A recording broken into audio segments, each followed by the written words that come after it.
Você já parou para pensar quando começa a sua aula? Já parou para pensar que a aula começa na nossa própria cabeça? Antes da aula começar lá na sala de aula, ela começa quando a gente pensa naquela turma.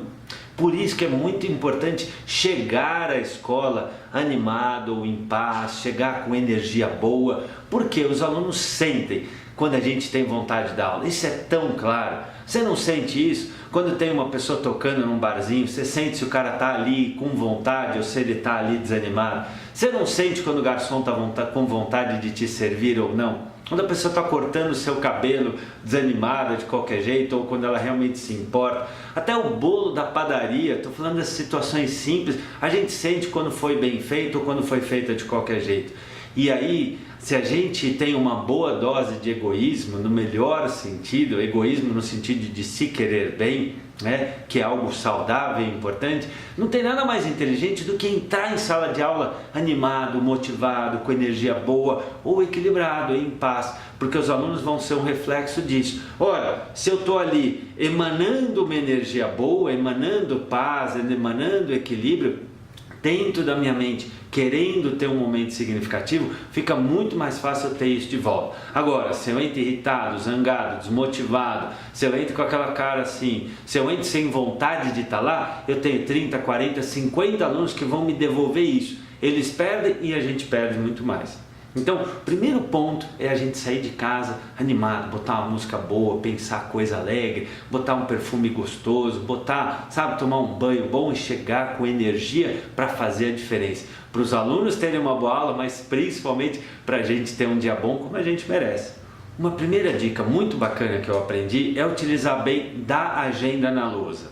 Você coloca na lousa os pontos principais que vão ser trabalhados. E com isso você tem uma chance de dar cadência, não se perder e também permite os alunos poderem ter uma gamificação da aula. O que é isso? Já reparou como eles gostam de jogar videogames? Aliás, como os jogos fazem parte da vida humana, por quê? Porque os jogos têm a sequência, dão uma sensação de ufa, completei mais uma tarefa, que bom, venci isso, que legal, aprendi mais isso. Então que tal aproveitar disso? E ao colocar na agenda, da lousa, por exemplo, gente, hoje nós vamos aprender 4 coisas. Na hora que você chegou na segunda, pessoal, então agora que a gente está chegando na metade da nossa aula, temos mais 2 pontos. E com isso você também vai manejando o tempo da aula com o tempo mental dos alunos e o seu planejamento. Aquilo que é visível fica muito mais fácil para o cérebro de sentir, fica mais perto de planejar e organizar. Uma dica bacana também é colocar os alunos em semicírculo. Eu não gosto muito daquela divisão de todos os alunos num círculo grandão. Vou falar porque o aluno fica muito longe. Na hora que você coloca os alunos em semicírculo, perto de você, 2 semicírculos, você fica com cerca de 20 alunos numa primeira volta, mais 20 alunos logo atrás. Assim, com 2 passos para cá, 2 passos para lá, você consegue ter o olho no olho. E quando você tem o olho no olho, quando você consegue vê-los de perto, quando você consegue com 2, 3 passos tocar o ombro de um aluno, olhar um caderno, verificar como é que está a atividade, você pode elogiar uma letra boa, você pode dizer, João, não é essa página, você pode chegar perto e falar, Laura, como é que está aqui essa atividade? Você pode chegar, Mariana, abre aqui o teu livro para elogiar ou até para dizer alguma recomendação. E claro, o semicírculo serve justamente para você circular pela sala. Vai ser muito mais tentador para o cérebro do seu aluno, até inconscientemente, olhar para você se ele se sentir olhado, ele ser tocado por você se você realmente tocar o teu coração e se importar com aquele aluno. Então, na hora que eu estou olhando para um, olhando para outro, pergunto para um, pergunto para outro, de vez em quando faço gestos assim, percebi que tem um aluno aqui que está meio que pescando, eu faço assim, faço um sinal auditivo, eu não preciso dizer, Rafael, acorda, eu faço assim, ele já vai tender a acordar para mim. Ou estou fazendo um conteúdo, estou sentindo que a Bia de repente está ali dando uma pescada, eu faço, Bia, e você, o que você acha? Então, são sinais que se você está se movendo, né? Se você está ali para cá e para cá, você está o quê? Dizendo para o cérebro do aluno, olha para mim. Se você está sorrindo, mais ainda. Se você olha nos olhos deles, mais ainda. Você faz sinais como assim, mais ainda. São estímulos visuais, auditivos e sinestésicos que chamam a atenção do aluno e deixam-no muito mais propenso a aprender. Nesse sentido, um recurso muito bacana é já começar a aula sorteando 3 ou 4 alunos para fazer uma retomada da atividade anterior. Com isso, você já faz uma avaliação continuada e garante que os alunos fiquem sempre atentos, porque eles não sabem quem vai ser sorteado. E ao longo do ano todo, você pode fazer um sorteio com reposição. Num jarro você coloca o nome de todos os alunos, sorteia e fala: bom, agora Cleusa, você vai contar para a gente o que ficou da aula passada. Se ela acertar, ganha um ponto.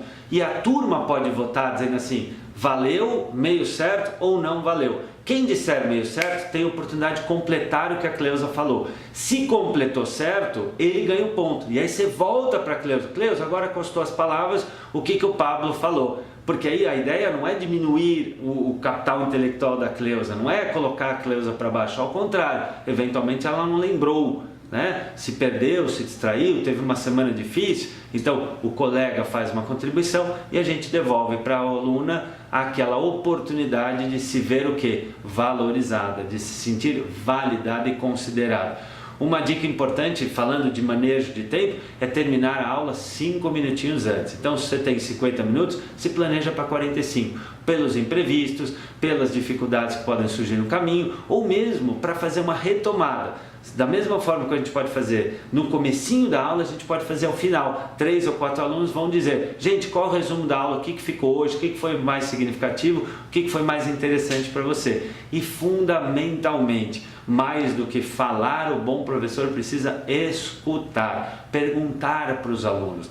Então, pensa a cada aula de OPE, o que você pode perguntar para ele? Você já viveu alguma coisa assim? Gente, alguém que não saiba isso, o que pode acontecer? Qual é a vantagem de aprender sobre esse tema? Pessoal, como ficaria a vida de um profissional que não conhecesse isso? Pessoal, como ficaria a vida pessoal de um homem, de um adulto que não soubesse lidar com isso? Pessoal, que seria bacana aprender sobre esse tema? Com perguntas assim, refletindo o que o aluno vai ganhar ao aprender e o que ele perderia ao não aprender, você vai gerando uma curiosidade, vai gerando ali uma vontade de aprender e você vai construindo com os alunos a validação, a valorização da matéria, da sua pessoa e fundamentalmente deles. Um abraço.